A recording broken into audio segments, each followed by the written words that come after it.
Président, Messieurs les Présidents, honorables personnalités, d'accord. Écoutez, après les présentations qu'on a vues ce matin, c'est vrai que c'est difficile de reprendre la parole. Ils ont dit l'essentiel. C'est vrai qu'il y a 3 mois, j'ai pris ma retraite du CNRS. Donc j'ai travaillé au CNRS à Grenoble, où j'ai passé ma thèse en 85 et je suis entré au CNRS. Et en fait, j'avais commencé ma thèse en 78. Et depuis 78, j'ai travaillé dans les laboratoires associés au CNRS. Et quand j'ai pris ma retraite cette année, donc ça faisait 41 ans d'un parcours de combattant très enthousiasmant, très excitant, justement dans le domaine de la science, la recherche scientifique. Voilà. Merci.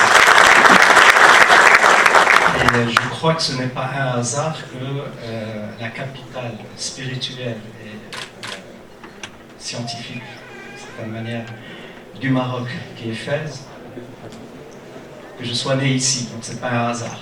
Donc en fait, quand j'étais gosse, j'allais très souvent écouter des conférences à Qarawiyyin, écouter les ulama, savoir ce qu'ils ont à dire sur les problèmes, pas seulement de religion, mais des problèmes de société. C'était très passionnant d'être là, écouter, s'asseoir avec les gens, puis alim, ça, donc il y avait des conférences comme ça qui sont données ouvertes au grand public.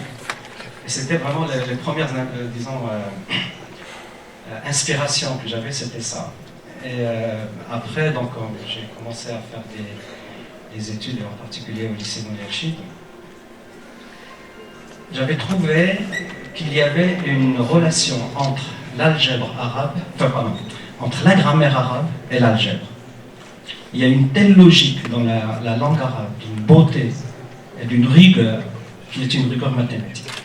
Et en fait, la transition entre justement la grammaire arabe, i'rab, shakl, la règle, et riyadiyat, pour moi, c'était quelque chose de tout à fait logique. Ça faisait partie d'un ensemble de rigueur scientifique, intellectuelle, etc. Ça a été vraiment ma première inspiration, c'était ça.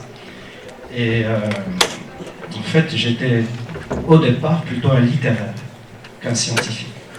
Donc j'adorais écrire des poèmes en arabe et en français. J'ai lu Khalil Gibran, j'ai lu Monfaloté, j'ai lu les grands classiques, et bien sûr les grands classiques français et russes, etc. Et c'était quelque chose de fabuleux. Et à l'âge de 17 ans, après la seconde, j'étais rentré en première et j'ai choisi en fait de faire presque la littérature. Et un professeur de ma famille, du lycée Moulay-Rachid, a été voir mon père, il lui a dit écoute, le mieux qu'il puisse arriver à Rachid, si jamais il suit une voie littéraire, c'est d'être un pauvre professeur comme moi. Donc, conseille-le de prendre plutôt les sciences, au moins il peut toujours revenir à la littérature après. Donc j'ai changé. Donc là, je suis passé du lycée Moulay-Rachid à Moulay Idriss, donc presque d'une section littéraire à sciences maths. Et c'est comme ça que c'est parti. Et donc les 2 années première et terminale que j'avais passées au lycée Moulay Idriss, c'était des années absolument fabuleuses, vraiment fabuleuses. Et la promotion 1971 de sciences mathématiques à Moulay Idriss, je pense que c'était une promotion historique. C'est-à-dire qu'il y a eu 11 ou 12 parmi les étudiants, enfin les élèves en terminale qui sont allés au lycée Lyoté pour faire maths sup. Des classes de sciences mathématiques au Maroc, il y en avait partout. Il y en avait à Rabat, à Casablanca, à Marrakech, à Tanger, partout et à Fès. Donc, une promotion de 10 ou 12 élèves, ça faisait déjà 25% d'une promotion de classe de mathématiques supérieures. Et ils ont dû arrêter la liste parce qu'on aurait pu être plus que 12 à y aller, et parmi lesquels il y avait ma personne. Donc en fait, en 71-72, je suis allé à Rabat, où j'ai intégré donc, la seule faculté des sciences à l'époque à l'université Mohammed V. Et alors c'était absolument un plaisir d'avoir des professeurs marocains, français, nous enseigner les mathématiques pures. C'était excellent. Mais peut-être parmi vous se souviennent ce qui s'est passé en 72, il y avait pas mal de troubles, etc. Donc j'ai préféré demandé à aller en maths sup à Rouen en 72, et c'est ce que j'ai fait. Et en fait, les années que j'ai passées et à Moulay Rachid, à Moulay Idriss et à l'université Mohammed V, ça m'a permis effectivement d'être là devant vous aujourd'hui. Ça, c'est très important à savoir. Il y avait une qualité d'enseignement, il y avait un engagement des professeurs, il y avait un enthousiasme qui était transmissible, contagieux. Voilà. Et donc j'ai vécu un peu là-dedans, et c'est vrai que si parmi mes professeurs, il y en a qui sont encore vivants, je les remercie, ceux qui sont morts, Allah yarhamhum, mais vraiment, je le dis comme ça.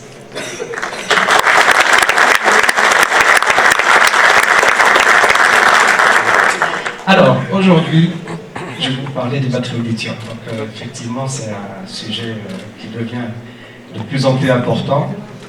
Et je vous raconte l'anecdote par rapport au prix Nobel. Un des lauréats, c'est un très bon ami que je connais, John Goodenough, je le connais depuis les années 80.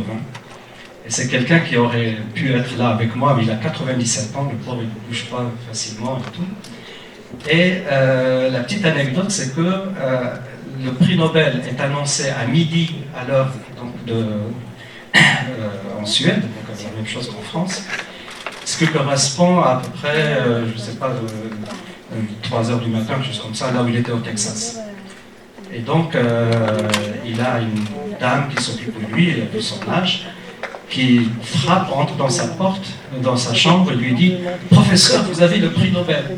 Il se réveille et me dit « Vous m'embêtez, vous m'enveillez pour ça, ça va pas la tête ?» Et en fait, c'était ça, c'est ce monsieur-là absolument incroyable, qui a le sens de l'humour vraiment extraordinaire. Et d'une manière générale, quand j'étais à Caltech, California Institute of Technology, j'étais avec un professeur qui était plus physicien, et par l'interaction qu'on a eue, il a commencé à aller dans les congrès des batteries. Donc c'était pas évident. Et un des commentaires qu'il m'a dit, Rachid, moi je connais la communauté des physiciens, du solide, etc. Mais vous, les gens des batteries, vous êtes des gens très joyeux. Vous avez l'enthousiasme. Et donc on me dit, ben oui, on est toujours chargé. On est toujours chargé. Et donc, bon, c'est comme je vous avais dit, 41 ans dédiés à la recherche scientifique et au développement des batteries au lithium. Donc je vous raconterai un peu la petite histoire de l'évolution des batteries au lithium à travers cette présentation. Et évidemment, l'histoire ne s'arrête pas là, puisqu'il y a encore tellement de choses à faire dans ce domaine que l'enthousiasme n'est pas tombé malgré tout ce que vous savez, ce qui s'est passé la semaine dernière, etc. Bien au contraire, pour ce qui me concerne, ça me encourage à continuer. L'enthousiasme est toujours là, il y a tellement encore de choses à faire, et j'espère, à travers cette conférence avec les étudiants de l'université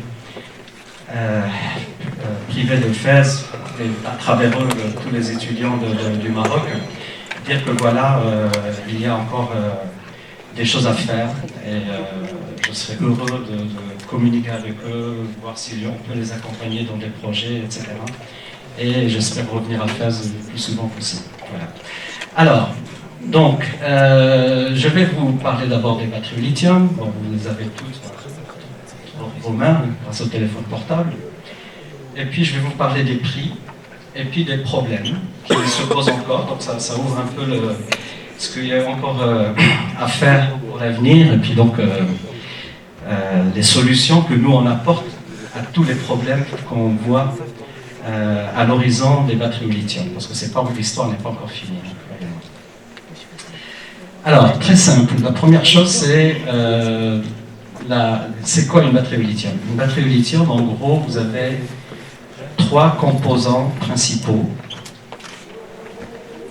Alors, vous avez donc ce qu'on appelle la cathode, c'est le pôle plus. C'est un métal oxydé au lithium, c'est ce que notre ami John Goodenough a inventé, je vous en parlerai. De l'autre côté, vous avez le pôle négatif, à base de graphite, que moi-même j'avais inventé en même temps que John Goodenough. Et entre les deux, vous avez un électrolyte, C'est-à-dire c'est un système qui permet de transférer les ions lithium depuis l'anode et la cathode. Et en fait, ce qui se passe, c'est que quand vous avez la batterie au départ, il n'y a pas de lithium. Donc les points rouges ici, c'est les atomes de lithium, les ions lithium. Il n'y a pas de lithium côté anode, et donc on charge en transférant le lithium depuis la cathode vers l'anode quand on charge. Et quand on décharge, on fait l'opération inverse. Voilà. Donc c'est un système qui paraît très très simple. C'est un sandwich. Vous avez l'anode, la cathode, le séparateur entre les deux, avec un électrolyte. Ça a l'air très simple, mais croyez-moi, quand vous entrez dans les détails, vous vous rendez compte que c'est une complexité assez extraordinaire. Alors, pourquoi les batteries au lithium? Pourquoi elles dominent le monde aujourd'hui dans le domaine des batteries? C'est d'abord la densité d'énergie, c'est-à-dire combien d'énergie vous pouvez stocker par kilo ou par litre de la batterie, selon que ce soit le poids qui est important ou le volume qui est important. Et donc, ce graphe permet en fait de comparer des batteries de différentes chimies. Donc, vous avez la batterie au plomb, la batterie au nickel-cadmium, la batterie nickel-métal-hydrure et le lithium-ion, ils sont là. Donc, vous voyez qu'en fait, le lithium-ion, il a des performances aussi bien en densité d'énergie massique et en densité d'énergie volumétrique, qui est la plus importante.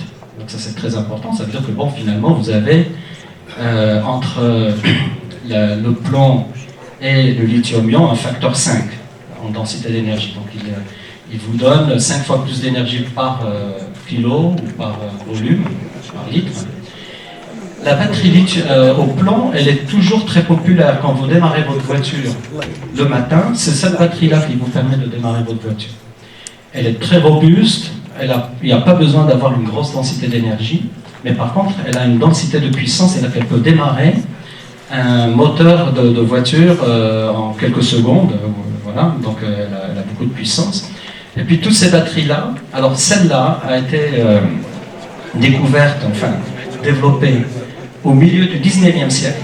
Et c'est très important à savoir ça. En 1858 ou 59, un dénommé Monsieur Planté, un Français, a développé pour la première fois la batterie lithium-plomb,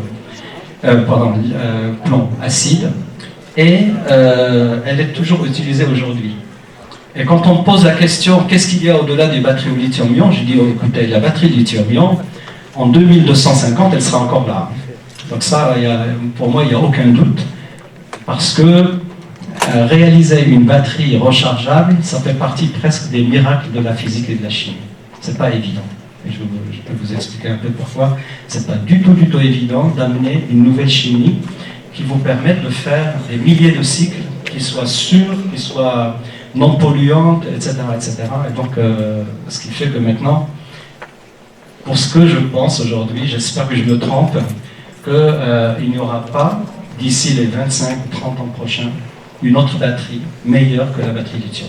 Ça va être très très difficile. On a essayé, croyez-moi, beaucoup de gens ont essayé, y compris moi-même, et donc c'est vrai que c'est très très très difficile de réaliser un système aussi performant que la batterie lithium. Alors, donc ça c'est l'évolution en fait depuis donc la batterie a été commercialisée en 1991 par Sony. Donc ça c'est la densité d'énergie en watts par litre, et là c'est la densité d'énergie en watts par kilo, wattheure par kilo. Et vous voyez, ça a évolué presque linéairement, hein, depuis le début des années 90 jusqu'à peu près il y a une dizaine d'années. Et là ça s'est stabilisé. Donc là on est à peu près à 250, les meilleures batteries au lithium aujourd'hui sont à peu près à 250 wattheures par kilo. Mais ça monte très très peu, 2 ou 3% chaque année, donc c'est pas significatif. Et ça c'est très important, c'est-à-dire qu'on est arrivé pratiquement au bout de presque une trentaine d'années à une limite de ce que les matériaux peuvent faire.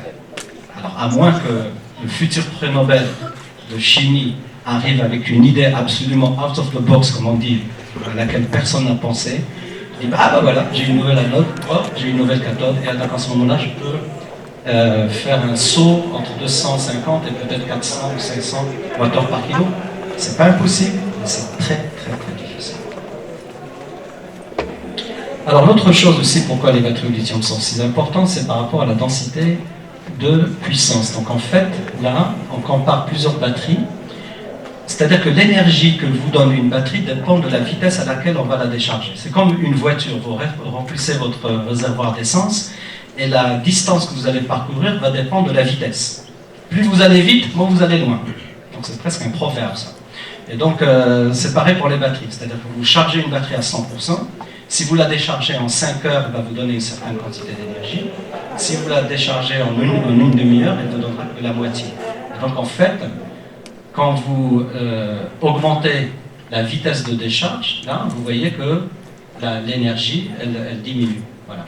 Mais par contre, ce qui est très intéressant ici, c'est qu'en comparant avec les autres batteries, dont je viens de vous parler, c'est-à-dire le plomb, le nickel-cadmium, le caoutchouc d'hydrure et d'autres, là, c'est toujours les batteries au lithium qui dominent. L'autre chose très importante, c'est la durée de vie. Et ça, on veut que les batteries durent au moins 10 ans pour une voiture électrique. D'accord ? Pour les téléphones, c'est un peu moins critique. 2-3 ans, ça suffit. Mais sachez que les batteries, au bout de 2 ou 3 ans, sont encore utilisables. Et il y a des gens qui travaillent sur ce qu'on appelle la deuxième vie. C'est-à-dire on récupère les batteries des téléphones et on peut les réutiliser pour d'autres applications que le téléphone portable. Parce qu'il y a encore, entre guillemets, du jus dans ces batteries-là. Elles ne sont pas tout à fait mortes au bout de 2 ou 3 ans. Et en fait, là, ce diagramme nous montre le nombre de cycles charge-décharge qu'on peut faire en fonction du taux d'utilisation. C'est-à-dire que plus je décharge la batterie profondément, ici, moins j'ai le nombre de cycles. Et en fait, pour une voiture électrique, il faut se situer à peu près par là, au moins de 2000 à 3000 disons, cycles charge et décharge. Donc c'est la durée de vie. Et ça aussi, c'est un très gros challenge.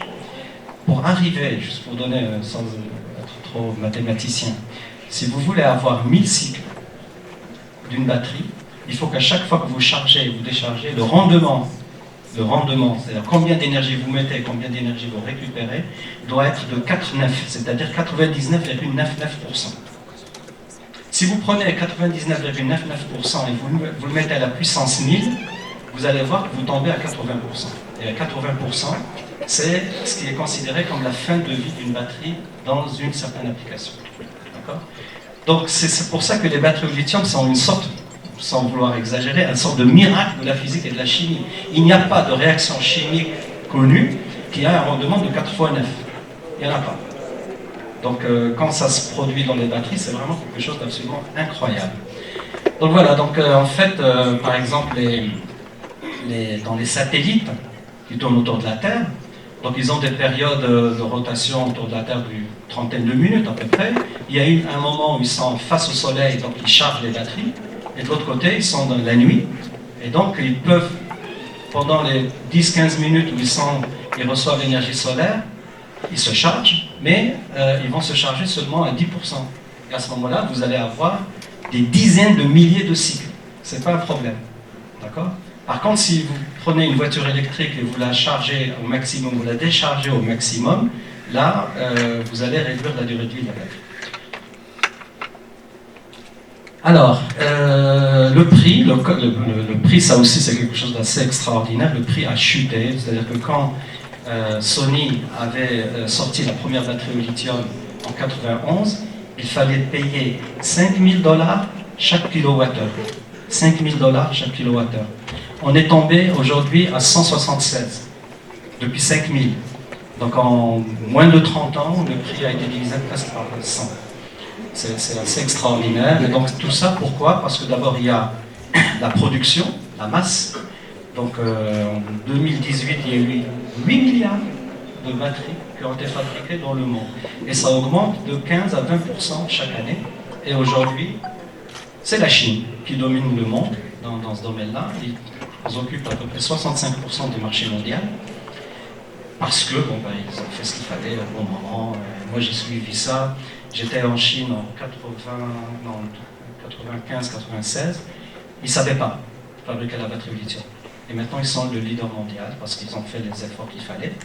Et surtout, très important, ils ont formé des ingénieurs. Ils les ont envoyés en Californie, ils les ont envoyés au MIT, ils les ont envoyés en Europe, en Australie. Et ils reviennent. Moi, j'ai mes interlocuteurs jeunes, chinois, de 25 ans, 27 ans, etc., le niveau est absolument extraordinaire. Et ça, j'aimerais voir ça au Maroc un jour. C'est-à-dire que des gens qui arrivent à un niveau qui permettent justement de, disons, me défier. Moi, professeur, dit, monsieur le professeur, je ne suis pas d'accord avec vous. Et, super, alors discutons. C'est extraordinaire ça. Et donc là, la Chine a fait ce qu'il fallait, et je crois que c'est un exemple à suivre de près. Et j'espère un jour justement créer des collaborations industrielles entre les Chinois et les Marocains, parce qu'il y a des choses à faire. J'ai visité il y a même pas 2 mois, l'usine, la plus grande usine de production de batteries au lithium en Chine, ça s'appelle ATL. Et je leur ai dit, écoutez, il faut venir au Maroc. Voilà, donc on est en pleine discussion avec eux. Et qui sait, peut-être qu'ils viendront un jour explorer, puis pourquoi pas ouvrir une usine à Fès. Hein. Pourquoi pas. Voilà. Alors, donc je passe maintenant les applications. Alors bon, ça n'arrête pas. Disons, chaque 2 ou 3 mois, on apprend une nouvelle application du domaine des batteries au lithium, parce que on est de plus en plus dans l'autonomie, l'énergie, on veut avoir son énergie avec soi. Quand vous avez votre téléphone, vous avez votre batterie qui assure. Mais ça s'étend à une vitesse grand V, des outils, les caméras, les scooters, à travers le scooter comme ça. On parle bien sûr de l'électromobilité, les voitures électriques, etc. Les outils. Et on va de plus en plus là vers les années 2020, l'année prochaine, donc les robots, le stockage dans les grilles, le système de réseau intelligent, les accumulateurs pour les maisons, ça c'est très important. Et on a un trésor absolument incroyable qui est le soleil au Maroc. Il est exploité, mais on peut encore mieux l'exploiter à l'échelle micro, c'est-à-dire ne pas avoir une très grosse installation qui vous fait 500 mégawatts, ce qui est énorme. Par contre, vous avez quelques dizaines de kilowatts que vous pouvez mettre dans la terrasse d'une maison à Fès, elles sont toutes plates, et vous payez plus de facture d'électricité pour le restant de votre vie. Très simple. Vous stockez l'énergie pendant le jour pour la nuit, et vous avez tout ce qu'il faut, le chauffe-eau, la cuisine, tout ce qu'il faut. Donc c'est faisable. Et d'ailleurs, justement, à Ben Gleil, il y a 2 semaines, il y avait justement un événement qui s'appelle donc Solar Africa, donc justement où on a demandé à des jeunes de réaliser des maisons solaires. Et il y en avait 18. Et c'est des équipes internationales, marocaines, françaises, américaines, turques, un peu de tout le monde, Moyen-Orient. Et ils ont fait des choses absolument fabuleuses. J'étais heureux d'être là, voir l'enthousiasme des jeunes. Et puis ils ont démontré que chaque maison avait son autonomie énergétique. Et ça, c'est l'avenir. C'est vraiment, d'abord, on va réduire l'impact de dégagement des gaz à effet de serre, parce que l'énergie solaire, par définition, elle est très propre. Alors il y a un tout petit peu de CO2 dégagé pour la production des batteries au lithium, mais si votre batterie au lithium dure une dizaine d'années, l'impact est vraiment négligeable. Voilà. Donc ça, c'est la tendance. Moi, je pense que d'ici 10-15 ans, la proportion probablement des nouveaux bâtiments qui vont être construits au Maroc ou ailleurs dans le monde, à zéro énergie, c'est-à-dire qu'ils produisent leur propre énergie, et non seulement ça, ils peuvent la vendre au réseau. Donc non seulement ça, vous avez un retour sur l'investissement par rapport à vos panneaux solaires qui vous permettent éventuellement de vendre l'énergie que vous produisez en trop parce que vous ne l'utilisez pas, où il y a des réseaux, vous vous connectez avec vos voisins, vous avez 10 kWh disponibles, votre voisin en a besoin, eh bien vous lui prêtez à un autre moment. Voilà, c'est des réseaux intelligents qui fonctionnent maintenant en Corée, au Japon, c'est formidable. Ils prennent des modèles, des villages, entre guillemets, de quelques milliers d'habitants, quelques milliers de maisons, et ils les connectent entre elles. Et chaque maison a son panneau solaire, son stockage d'énergie, et puis il y a un ordinateur qui gère tout ça pour tout le monde. Donc si quelqu'un a besoin d'énergie à un moment, bon, l'ordinateur la lui donne, et puis comme ça le système marche d'une façon formidable. Et ça, c'est l'avenir, on ne peut pas y échapper. Ça, c'est sûr que c'est juste de cinétique, ça va prendre un peu de temps, mais je pense que globalement, ça va être la tendance pour tout ce qui est justement stockage d'énergie, réduction de réchauffement de la Terre, etc. Alors voilà, donc ça illustre ce que je viens de dire. Donc vous avez les énergies renouvelables, ici, le solaire, etc. Et puis ça peut aller depuis les usines à Singapour. Maintenant, les tours, tout que vous voyez, les grosses tours, elles sont zéro énergie. Elles sont pratiquement toutes zéro énergie, ils ont des panneaux, etc. Ils sont venus me voir. D'ailleurs, c'était les pompiers de Singapour qui sont venus me voir pour me dire, monsieur Yazami, il y a de plus en plus de grosses batteries dans les bâtiments. Qu'est-ce qu'on fait s'il y a le feu? Alors on a discuté, on a dit, oui, ça peut arriver, il y a enfin attention, il ne faut pas faire ça, etc. Donc il y a toute la partie, on est en train d'éduquer justement le public, etc. par rapport aux risques que peuvent poser la mauvaise utilisation des batteries. Et bien sûr, au Japon, les maisons individuelles avec des panneaux solaires, elles sont partout. Alors les applications,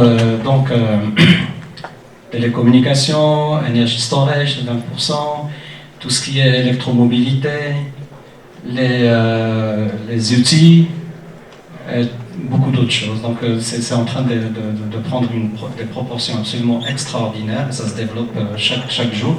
Il y a eu une annonce par un fabricant c'est pas un fabricant d'avions, mais enfin un exploitateur d'avions qui va lancer d'ici quelques années un avion électrique. 100%, à batterie. Et que ça va permettre en fait de faire des trajets d'à peu près 1 heure.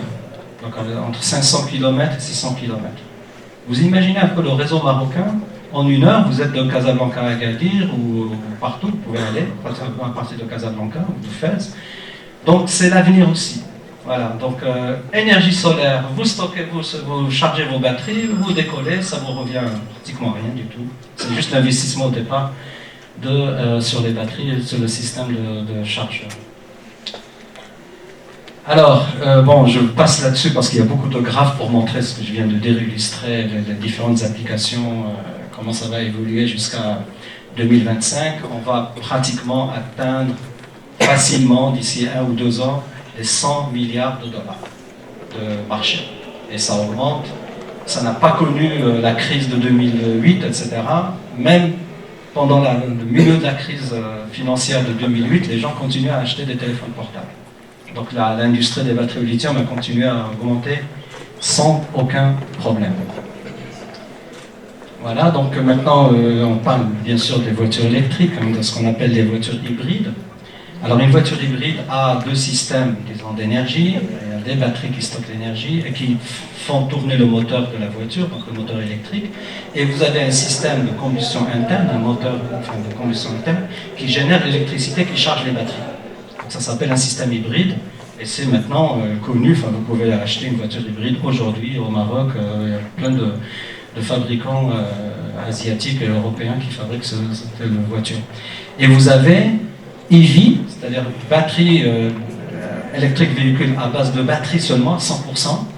Et donc tout ça, ça a évolué à une vitesse très importante. Et pas plus tard qu'il y a 3-4 jours, j'ai eu au téléphone le responsable de PSA. Vous savez que PSA a ouvert une usine à Kénitra.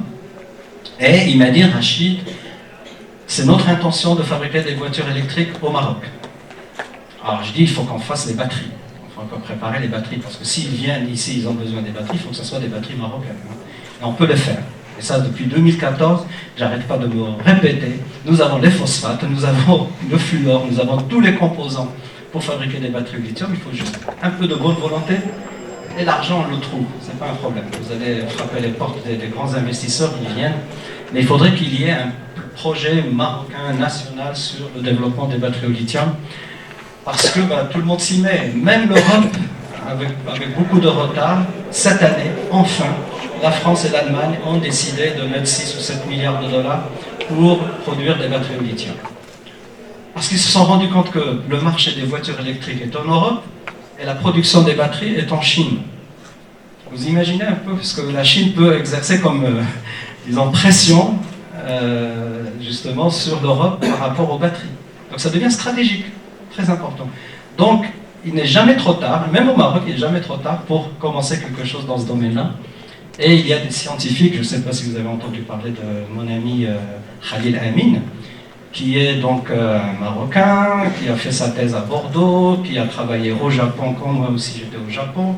Et là, il est le patron, pratiquement, des programmes de recherche sur les batteries au lithium au département de l'énergie américain, dans un laboratoire qui s'appelle Argonne National Lab, donc c'est très connu.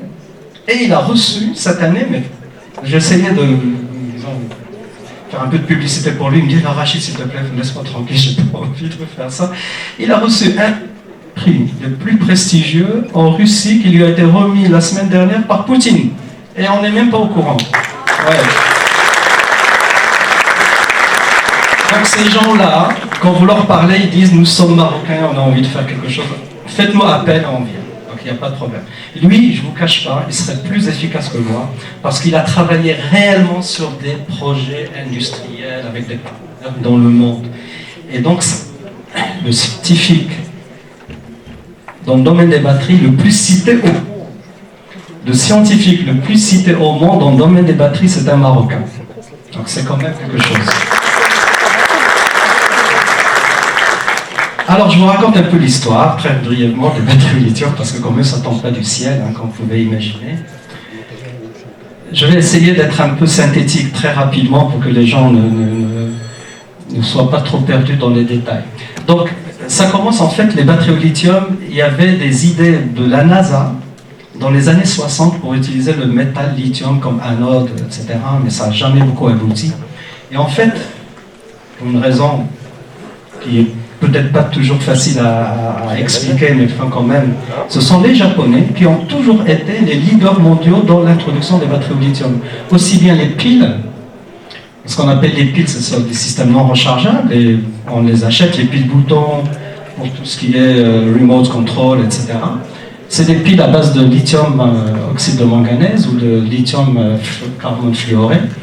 Elles ont été développées dans le début des années 70, commercialisées par Sony, Sanyo, Matsushita au Japon, etc.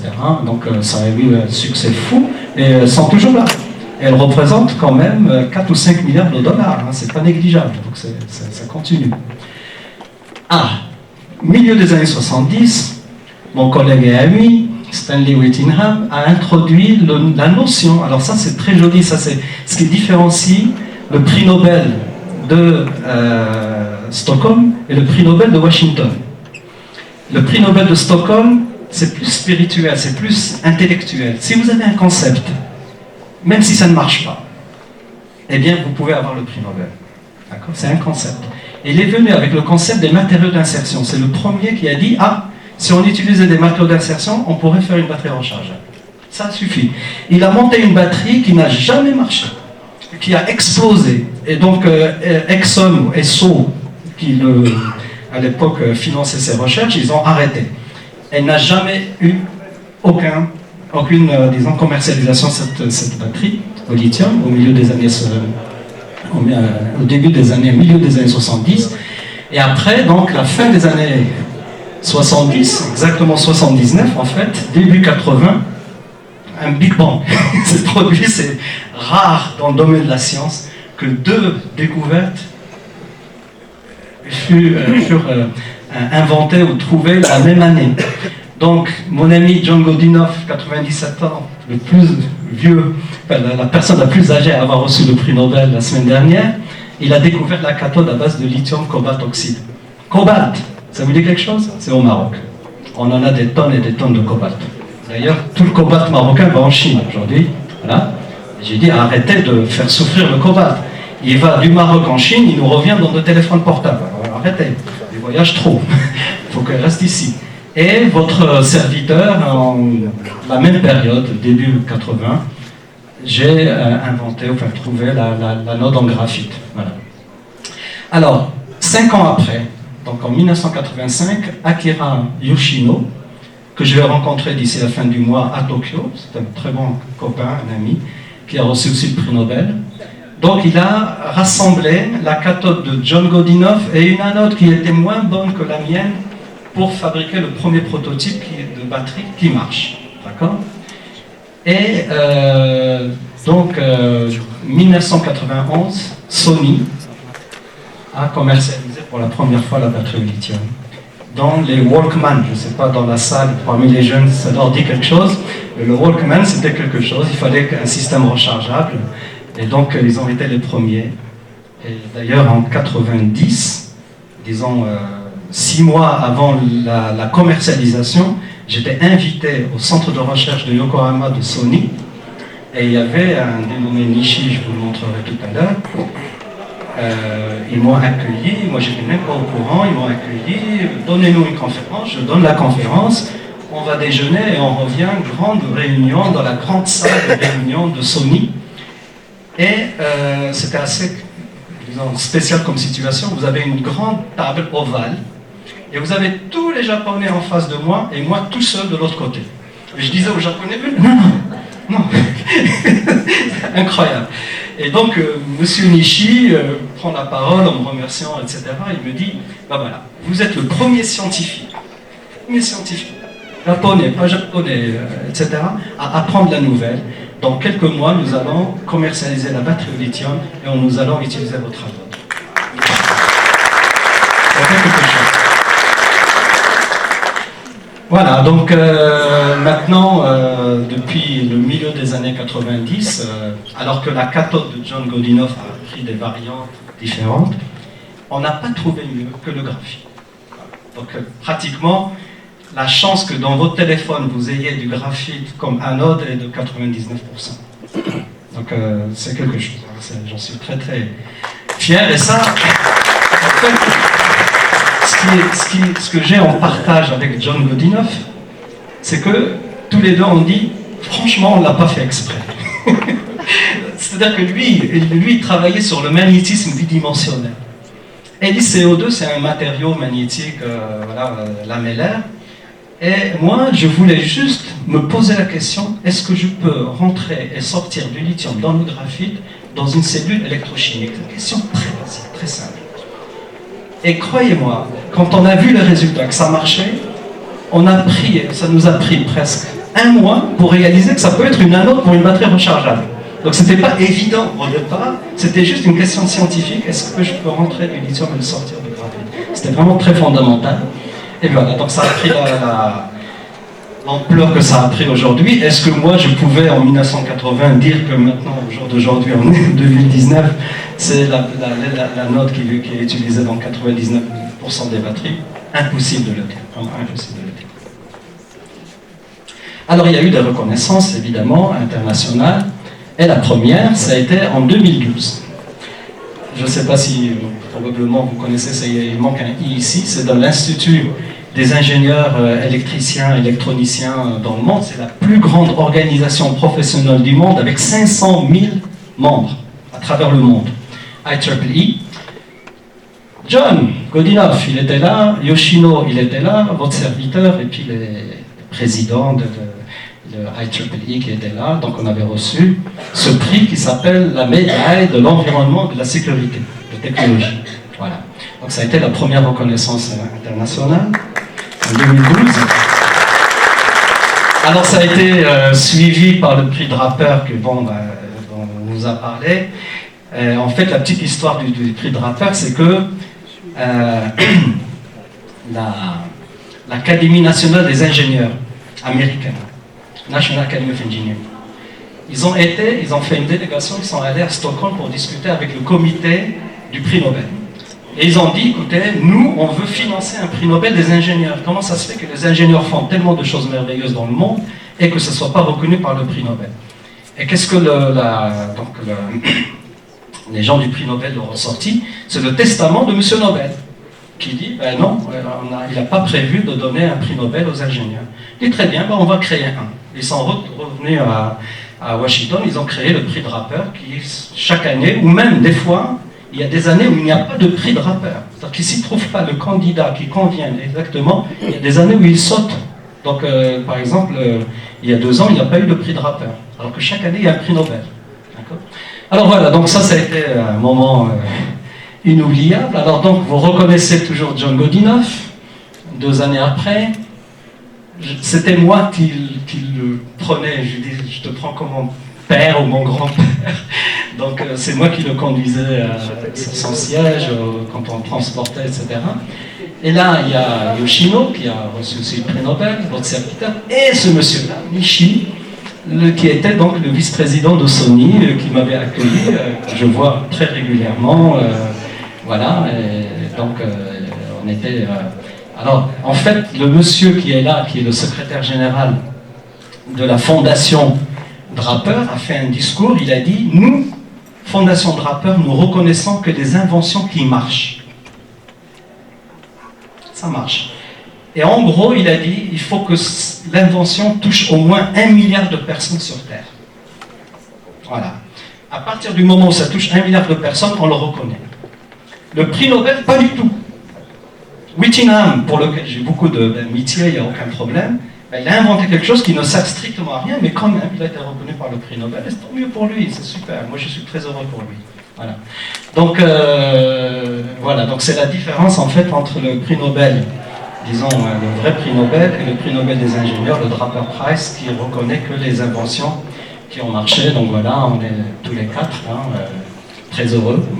Avec la médaille, cette médaille-là, elle a exactement la même taille, la même teneur en or, etc., que la médaille, que le prix Nobel. Il n'y a aucune différence. Il y a un beau chèque aussi qui vient avec, donc il ne faut pas le négligeable. Donc, voilà. Et donc, voilà. Alors, juste pour vous dire, sur ce prix-là, il existe depuis 89, d'accord ? Et donc, il reconnaît les gens qui ont contribué d'une façon très significative à l'éducation et servir l'humanité. J'adore ça. Enfin, on sert l'humanité par justement la technologie de l'ingénieur. Et donc, voici un peu une liste des prix qui ont été reconnus. Pratiquement, dans votre téléphone portable, vous avez au moins 5 ou 6 inventions qui ont été reconnues par le prix Nobel. Par le prix Draper. Voilà. Donc, d'ailleurs, le téléphone que vous avez dans vos mains, il utilise au moins 600 brevets. Vous imaginez, 600 brevets sont utilisés pour avoir le téléphone qui vous permet de communiquer, tout ça, prendre des photos, faire tout ce que vous voulez faire. Donc, le circuit intégré, la communication par satellite qui nous permet d'avoir le GPS, par exemple, le GPS a été reconnu, l'Internet, les fibres optiques, les caméras digitales, le WWW, donc tout ce que nos réseaux... voilà, les écrans, LCD, les téléphones portables ont été aussi primés. Et en 2014, la batterie au lithium, et puis les diodes électroluminescentes, et les algorithmes, et c'est le langage C++ informatique. Et donc, voilà, donc vous voyez qu'il n'y a pas eu de prix ici. En 2017, il n'y a pas eu de prix. Ils ont sauté de temps en temps. Parce qu'ils n'ont pas trouvé les bons candidats. Il y a eu un creux ici aussi. Donc, s'ils ne trouvent pas les bons candidats, il n'y a pas de prix. C'est le contraire du prix Nobel. Le prix Nobel, il est là chaque année. Et en étant le seul Marocain, le seul Français à l'avoir reçu, pour moi, c'est un immense plaisir. Ça, c'est vrai. Peut-être ça a plus de valeur que le prix Nobel. Franchement, je trouve, parce que ça correspond plus à mon identité. Je suis un ingénieur, un chercheur, et voilà, on est reconnu par nos pairs. C'est un comité commun, au moins 25 sommités dans l'ingénierie qui sont là, qui font partie du comité de sélection. Et quand ils nous ont sélectionnés, d'ailleurs la petite anecdote, c'est que j'étais à une réunion avec le bureau des brevets de l'université de Singapour où je suis, NTU. Et donc vers 11h le matin, je reçois un téléphone avec l'indicatif Washington. Et donc le monsieur, derrière le téléphone, dit voilà, je me présente, je suis le secrétaire général de l'Académie nationale des ingénieurs à Washington. Je dis bonjour monsieur, que puis-je pour vous? Je ne connaissais pas. Il me dit ben voilà, j'ai une très bonne nouvelle pour vous, vous êtes un des 4 lauréats pour le prix Draper 2014. Je dis c'est quoi le prix Draper? Je ne connaissais pas du tout, parce que beaucoup de gens ne savent pas ce que c'est. Oui. Ah merci. Donc il m'a expliqué que voilà, que c'est l'équivalent du prix Nobel, et que voilà, il m'a dit tout de suite, Prenez votre agenda et le 18 février 2014, vous devez être à Washington pour le recevoir. Voilà, c'est parti comme ça. C'était vraiment une très très belle aventure. Et donc, voilà, avoir inscrit. Alors, l'autre chose qui est très intéressante, si vous visitez le musée des sciences à Washington, il y a un stand dans lequel il y a mon nom, comme inventeur des batteries au lithium. Donc, ça fait partie des choses vraiment. Sa Majesté m'a décoré, donc ça c'était un grand honneur. En 2014, lors de la fête du trône, la compétence intellectuelle. Quand ma femme a entendu ça, elle m'a dit, je crois qu'ils se sont trompés. Mais bon. Après, donc, il y a l'année dernière, c'était donc le prix du scientifique arabe. Donc ça s'est passé à Koweït, et donc ça s'appelle Takrim. Et donc j'ai été honoré par mes pères arabes. Il y avait donc tous les émirs et tout ça qui étaient là. C'était vraiment et bon, c'était aussi un honneur non seulement pour ma humble personne, mais aussi pour le Maroc. Et puis cette année, il y a un mois, j'ai reçu donc le prix des investisseurs arabes à Paris, à l'UNESCO. Et à cette occasion, je reçois cette très belle lettre de Sa Majesté qui me félicite. Et je suis très honoré.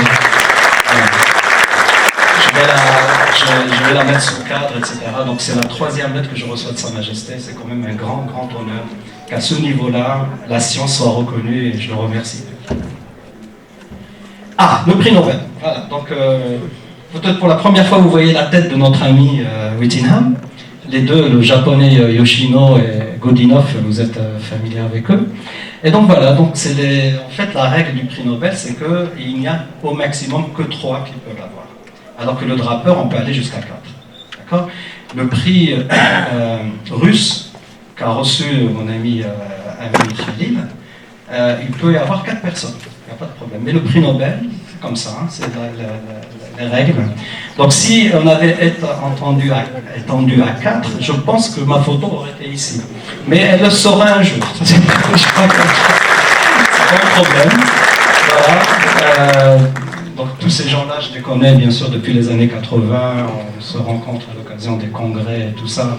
Comme je vous ai dit, Yoshino, je vais le voir à Tokyo dans quelques semaines. Nishi va venir aussi. Donc tous ces gens-là, on est une famille. Donc, on se connaît très très bien. Juste pour votre information, le gouvernement japonais m'avait invité fin des années 80 pour passer 2 années à Kyoto. Et donc j'ai travaillé au Japon et j'ai eu, comment dirais-je, j'avais fait la bonne décision de prendre des cours de japonais qui étaient offerts par le gouvernement. Donc je suis allé, on est assis par terre, le stade. Quand il arrive, on dit Ohayo gozaimasu sensei, donc vraiment la tradition japonaise. Et donc j'ai appris un peu le japonais. Donc les japonais savent que je parle un peu le japonais. Quand ils se parlent entre eux, ils disent attention, Yazami, quand on prend le japonais, ne dites pas n'importe quoi. Et donc je vais chaque année au Japon parce que c'est un pays qui sait très très bien accueillir les scientifiques. Donc c'est un honneur de faire partie justement des gens qui, c'est toujours par invitation hein, pour aller à un congrès. Et le congrès de Tokyo, là dans 2 semaines, c'est sur l'évolution des batteries pour les voitures électriques. Donc c'est surtout ciblé sur des voitures électriques. Alors maintenant il reste les défis, donc je vais parler un peu de l'avenir. Alors, qu'est-ce qui reste encore à faire à mon avis hein, dans le domaine des batteries? La sécurité. Et ça, c'est quelque chose qu'on ne négocie pas. Il faut que les batteries soient sûres. On ne veut plus entendre parler des gens qui ont eu des accidents, qui sont brûlés, qui sont des batteries qui explosent, etc. Beaucoup de gens me disent « Ah, ma batterie a gonflé, qu'est-ce que je fais ?» Ça arrive, attention, c'est un système qui stocke de l'énergie. Quand il libère de l'énergie à la vitesse normale, en quelques heures, il n'y a strictement aucun problème. Si jamais cette énergie est libérée en quelques secondes, en fractions de secondes, là, ça fait des grosses explosions. Et la température d'une batterie qui prend feu peut dépasser 1000 degrés. C'est quand même très, très important à savoir. Donc attention, attention, attention, ne chargez pas votre batterie dans votre lit ou sur un système qui est isolé thermiquement, etc. Il faut laisser l'air, c'est quand même important. Il y a aussi le problème bien sûr des chargeurs de batterie, mais ça c'est un autre domaine où actuellement beaucoup de gens chaque jour, on entend qu'il y a des incendies dans les maisons, des gens qui sont blessés ou même morts, etc. à cause de la combinaison d'un mauvais chargeur ou d'une mauvaise batterie. Donc ça, c'est la sécurité pour moi est très très important. La durée, le temps de charge de batterie devient actuellement un problème très crucial parce que comme on évolue vers la voiture électrique et que comme je vous avais dit, la densité d'énergie, pratiquement on est sur un plateau, on ne peut pas augmenter la quantité d'énergie par kilo, par litre, eh bien si je veux faire Fès-Marrakech aujourd'hui, avec une voiture électrique, je ne peux pas. Il faut que je m'arrête quelque part, que je recharge ma batterie. C'est obligé. Donc les batteries me permettent de faire au mieux dans les 300-400 km maximum. D'accord ? Donc il faut charger les batteries. Et les gens ont envie de charger rapidement leur batterie dans des conditions bien sûr de sécurité. Donc ça, il faut réduire la durée de charge en dessous de 30 minutes. Et puis bien sûr, augmenter justement l'autonomie des batteries pour passer de ce qui est aujourd'hui entre 250 et 500 km à 900 km. Parce que c'est aujourd'hui ce qu'une voiture à combustion interne permet. Si vous remplissez votre réservoir d'essence et vous conduisez raisonnablement, vous pouvez conduire à peu près 900 km. Voilà. Et bien sûr, étendre la durée de vie, parce que ça c'est pour des raisons économiques et écologiques. Parce que les batteries, il faut les recycler. Si vous gardez les batteries 2 fois plus longtemps, vous aurez 2 fois moins de chances de les recycler. Donc il faut passer de 5 ans jusqu'à 10 ans. Tout ça, c'est des toute cette liste-là, croyez-moi, c'est des énormes problèmes pour les scientifiques à résoudre. C'est pas du tout évident parce que, disons, il y a une demande du marché, du public. Les gens veulent charger leurs batteries rapidement, veulent que les batteries soient sécuritaires, sûres et tout. Mais on est loin d'avoir trouvé des solutions parce que même les géants comme Tesla, on entend de temps en temps que malgré tous les milliards de dollars qu'ils mettent, mais de temps en temps, il y a des voitures Tesla qui prennent feu ou qui explosent, etc. Et donc ça, c'est quelque chose de très très important à résoudre. Alors voilà, c'est des choses qu'on ne veut pas voir. Hein. Une voiture qui prend feu, un téléphone portable qui prend feu, des avions aussi. Ouais, c'est arrivé plusieurs fois. Il y a eu des avions, malheureusement, qui ont chuté dans le milieu des années 2000, 2014, 2015, dont un à Dubaï, d'autres en Amérique. Qui ont, voilà, parce que, alors on a mis de plus en plus de régulations par rapport à la quantité de batterie que vous pouvez transporter avec vous dans un avion, donc c'est strict. Si vous allez en Chine, vous ne pouvez pas mettre une batterie dans ce qui va dans la soute à bagages, impossible. Vous devez prendre vos batteries avec vous dans l'avion, et vous ne pouvez pas avoir plus d'une soixantaine de watts. Donc en gros, la quantité d'énergie dans un téléphone, dans un ordinateur. Ça devient de plus en plus strict. Et en Chine en particulier, parce qu'ils savent que les fabricants chinois ne sont pas concernés par la partie sécurité. Ils vendent, c'est tout. Ils veulent vendre, et donc ça ne fait pas partie de la culture en Chine. Ça commence, mais ils sont toujours en retard par rapport à ça. Il y a des incidents en Chine incroyables, chaque année, chaque jour. Alors l'autre, bien sûr, c'est la durée de charge. On annonce de temps en temps une charge en 5 minutes pour les voitures électriques et pour faire quelque chose comme 500, 300 km. Voilà. Si vous pouvez charger en 5 minutes et faire 300 km, c'est quand même formidable. Mais on n'en est pas encore là. Parce qu'en fait, la durée réelle, c'est 6 heures, 2 heures, 4 heures minimum. Donc on ne sait pas aujourd'hui charger les batteries au moins de 2 heures. On ne sait pas. On peut le faire, alors il faut faire très attention à ce qu'on annonce. Soit on vous dit, voilà, on peut charger en 30 minutes, mais en fait, on ne vous donne que 30% ou 40% de la capacité. Alors, vous ne remplissez pas à 100%. Ou alors, si vous faites charger la batterie jusqu'à 100%, la durée de vie de la batterie, comme je vous avais dit, va être réduite. Donc, vous n'allez pas pouvoir garder votre batterie pour plus de quelques mois. Donc, ça, c'est très important. Voilà, donc ça, c'est des exemples des voitures électriques qui existent aujourd'hui, avec l'autonomie qu'elles ont. Alors évidemment, il y a le modèle Tesla S avec 100 kWh, qui est aujourd'hui pratiquement le maximum d'énergie dans les batteries. Parce que pour arriver à 100 kWh, il faut avoir quelques centaines de kilos de batterie. Et on ne peut pas mettre trop de batterie parce que d'abord on alourdit le véhicule. Donc chaque kilomètre vous coûte plus cher en énergie parce que vous êtes plus lourd. Et deuxièmement, vous n'avez pas le volume ni le. Voilà. Donc, vous le faites au dépend de votre.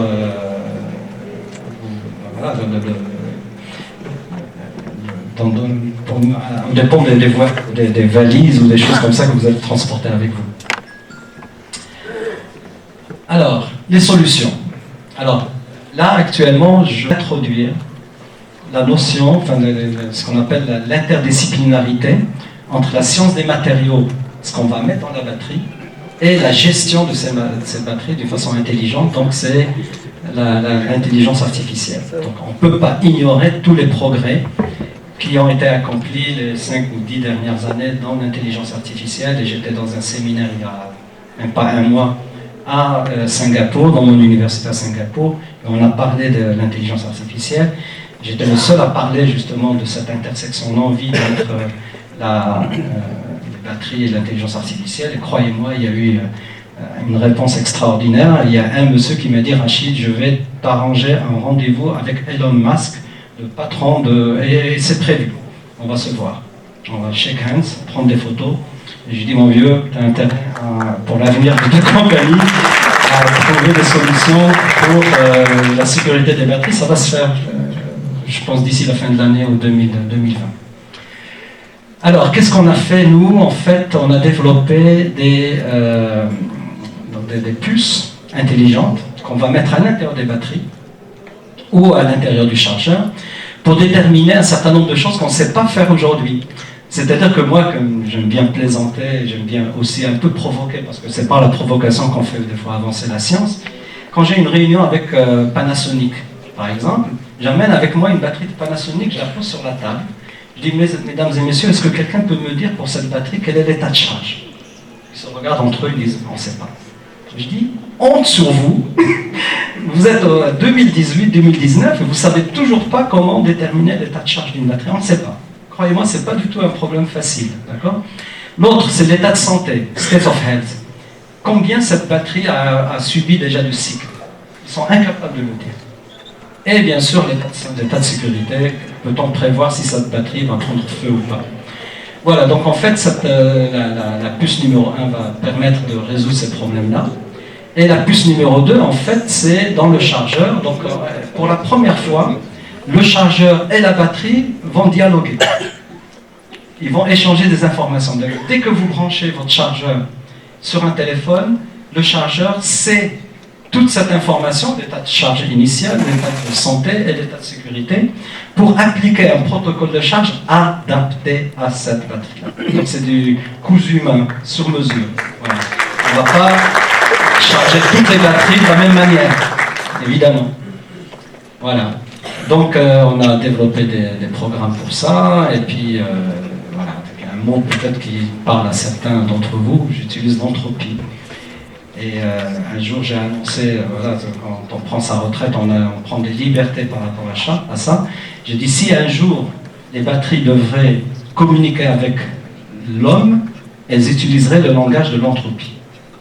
Parce qu'elles génèrent de l'entropie comme n'importe quoi. Bien sûr, l'entropie, elle est partout. Mais l'entropie, en fait, ça mesure le degré de vieillissement, le degré de défaut ou de problèmes qu'il y a dans l'anode et la cathode. Donc, en vieillissant, le spectre de l'entropie change. Et à partir de l'analyse du spectre de l'entropie, c'est comme un électrocardiogramme. D'accord, un cardiologue voit un électrocardiogramme, il sait exactement qu'il y a un problème là ou là. Donc, c'est un peu ce qu'on essaie de faire. Donc voilà, donc il y a ce qu'on appelle les objets communiqués, connectés. Donc le chargeur et la batterie sont connectés grâce à ces deux puces. Et on est en train de les développer. J'espère d'ici peut-être février-mars 2020, on les aura. Tout ça, on les aura. On est en plein dedans. Donc ça, c'est la photo qui a fait le tour du monde il y a quelques années. La puce, elle est là. Et donc c'est pour déterminer ce que je viens de vous dire. Et voilà, donc cette puce, ça c'est la taille de 10 centimes singapouriens, mais en discutant avec ce qu'on appelle les compagnies qui font du silicium, on dit, monsieur Yazani, on peut vous faire une puce qui fait 2 mm sur 2 mm, et qui aura la puissance de votre système, il n'y a aucun problème.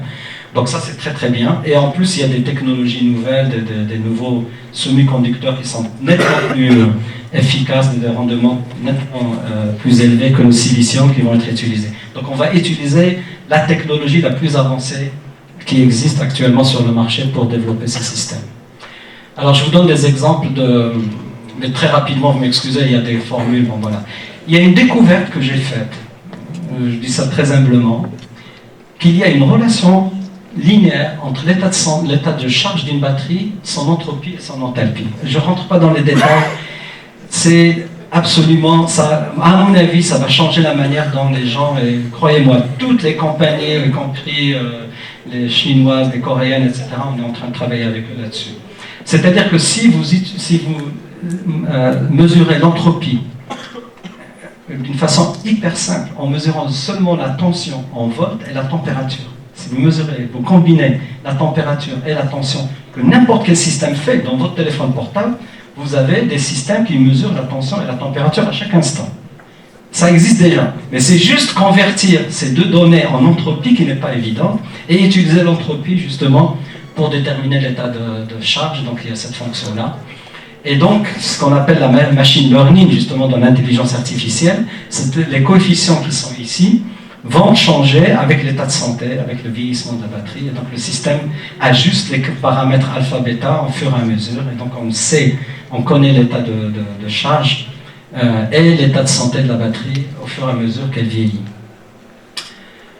Alors là, très très important, très crucial, c'est le SOS, c'est pas un appel au secours, c'est State of Safety, donc c'est l'état de sécurité de la batterie.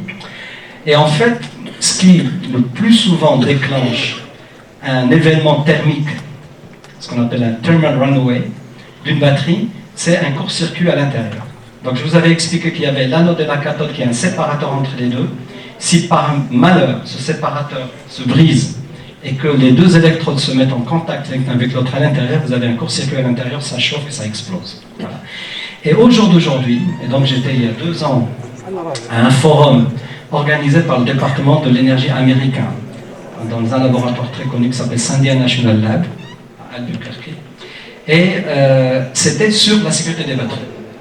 Et ce qui est sorti à la fin, c'est qu'on ne sait pas prévoir si une batterie va s'emballer thermiquement. Il n'y a aucun moyen aujourd'hui de savoir, oui ou non. Pourquoi?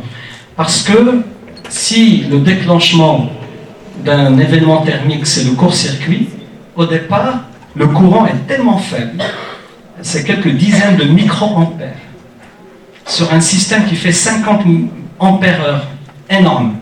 Vous ne pouvez pas le détecter. C'est presque impossible de le détecter. C'est un signal vraiment très très faible, donc vous ne pouvez pas le détecter. Par contre, si on utilise l'entropie, et vraiment je ne rentre pas dans les détails, j'ai j'ai fabriqué des batteries avec des courts-circuits artificiels. Donc j'ai créé des courts-circuits artificiels dans les batteries, et je regardais comment ça affecte l'entropie et l'enthalpie de la batterie. Et ça affecte énormément. Donc ça, c'est un graphe, quand vous avez l'entropie en fonction de l'enthalpie, et vous voyez que par exemple, si vous prenez votre batterie, vous la mettez à 3,70 volts pour cette batterie-là, et vous mesurez l'entropie à cette valeur-là, et vous pouvez détecter si la batterie a une fuite à l'intérieur, parce que la différence entre la batterie qui n'en a pas, qui est ici, et les autres batteries est énorme. La différence est énorme, donc c'est une méthode hyper simple. N'importe quelle batterie, je peux la charger ou la décharger à 3,7 volts, par exemple. Je mesure l'entropie, température, tension, et je détermine, je dis, cette batterie, elle a un court-circuit ou pas. Voilà, donc on l'a breveté évidemment, et donc on est en train justement de commercialiser, j'espère, cette technologie pour permettre aux batteries d'être un peu plus sûres. C'est, en ma connaissance, la seule technique aujourd'hui qui permette de déterminer un court-circuit au début. C'est-à-dire quand vous avez 10 000 microampères dans une batterie. Alors, la charge rapide, donc on a introduit, donc ça c'est une autre chose, hein, je veux dire, des gens qui font un peu d'électrochimie savent qu'une batterie est un système dit non linéaire. C'est-à-dire, si vous augmentez la tension de 10%, le courant ne va pas augmenter de 10%. Et donc, la batterie se comporte des fois comme une diode, c'est-à-dire vous montez la tension, et à un moment, clac, vous avez du courant qui passe. D'accord? Donc, c'est un système non linéaire. Et un ingénieur de Sony, en 1990, a dit, eh ben, on va charger les batteries comme on remplit un réservoir d'essence d'une voiture. Constant. Courant constant. Et ça a été la plus grosse erreur qui a été faite dans le domaine des batteries. Et j'arrête pas de le répéter, et maintenant les gens commencent à dire, oui, vous avez raison, monsieur les amis, effectivement, un système linéaire ne peut pas être traité par, enfin, un système non linéaire comme la batterie, ne peut pas être traité par un signal linéaire. C'est le b.a.-ba de la physique. D'accord? Donc, c'est un monsieur brave de Sony qui a dit, bon, pourquoi s'embêter, on va passer un courant constant, et puis voilà. Et en fait, ça marche jusqu'à à peu près 2 heures. Donc, si vous chargez en 2 heures, à peu près ce qu'on appelle la méthode CCCV, donc la charge courant constant, tension constante, ça marche. Mais dès que vous allez descendre en dessous de 2 heures, vous allez à 90 minutes, 30, 60 minutes, etc.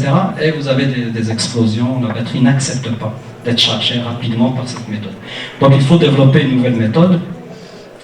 Et c'est là que, on est arrivé avec une équation, je ne vais pas vous embêter avec les équations différentielles, dans lesquelles on met, c'est une sorte de mixeur, c'est un opérateur dans lequel on met le courant, la tension, la dérivée par rapport au temps, etc. Et on tient compte de l'état de santé de la batterie. Et on arrive à un mode de charge qu'on n'a jamais vu de l'histoire des batteries. Jamais. Ça ressemble à des pulses, mais en fait, ce n'est pas des vrais pulses. Un pulse, c'est un rectangle. Vous faites un courant, vous imposez le courant pendant un moment, puis ça retombe à zéro. Et en fait, il y a une relation entre la pente ici du courant et la pente de la tension. Et on fait à peu près 600 pulses, comme ça, en 30 minutes, et on charge la batterie, et la batterie est heureuse. Parce qu'à chaque fois, la question qu'on se pose avec le système, je vous donne un epsilon d'énergie, est-ce que vous êtes heureuse de le prendre, la batterie? Et comme pour savoir si elle le prend vite, on va regarder le courant. Donc si elle répond en disant il n'y a pas de problème, donc à ce moment-là on augmente, c'est dire voilà, on recule. Et en fait, la conception de Sony qui est complètement fausse, c'est de dire je vais de A à B sur un chemin qui est plat. Donc un coureur peut prendre une vitesse constante et courir de A à B à une vitesse constante.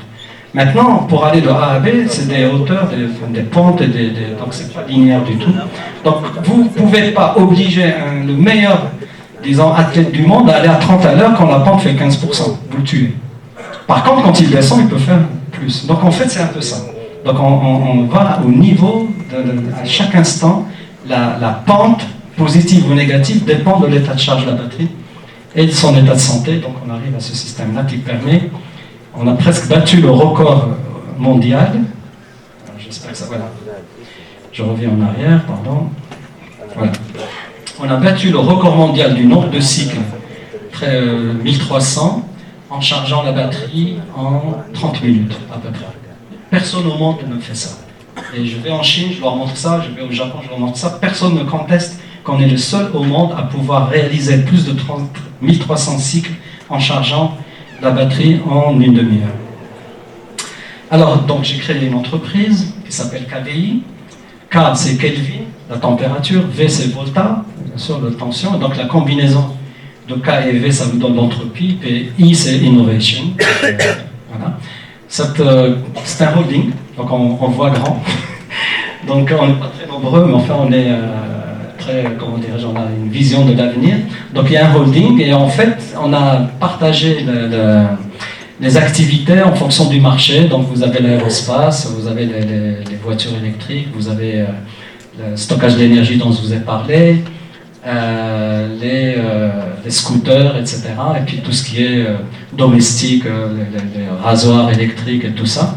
Et tous ces gens-là, ce sont les compagnies avec lesquelles on discute, avec lesquelles on a signé des accords, soit de confidentialité, soit de recherche. BMW, on a travaillé avec eux pendant 3 ans. PSA, on est en plein dedans, on travaille avec eux actuellement. Huawei, on leur a montré qu'effectivement, leur batterie chargé en très peu de temps, et donc on est en pleine négociation avec eux. Voilà donc la structure de la petite entreprise. Je suis pour que les femmes soient à la direction. Donc la chairman de board, c'est une dame. Jane Hunter, elle est avocate. C'est une femme absolument extraordinaire. Le patron, vraiment le CEO de la compagnie, enfin celui qui va diriger la compagnie, c'est un Suédois qui connaît très très bien l'Asie et tout. On s'est assis une fois juste dans un endroit, disons, presque de vacances, et puis je lui ai expliqué un peu ce que je fais. Il m'a dit: Rachid, j'ai envie de travailler avec toi. Alors j'ai dit: allez, banco. Et donc voilà, il fait partie maintenant de l'équipe. Et là, non, c'est pas cette photo on l'a prise chez Huawei, mais on a une autre photo, on était chez Tesla, on était accueillis tous les deux chez Tesla, et ça se passe plutôt bien. Donc ça, c'est le bâtiment dans lequel se trouve mon laboratoire actuel à Singapour, le KBI. Pardon. Et donc, voilà, je vous remercie beaucoup. Donc ça, c'est le fameux hôtel avec la piscine au 57e étage à Singapour. Si vous avez l'occasion de venir, c'est un monument extraordinaire. Je vous remercie beaucoup.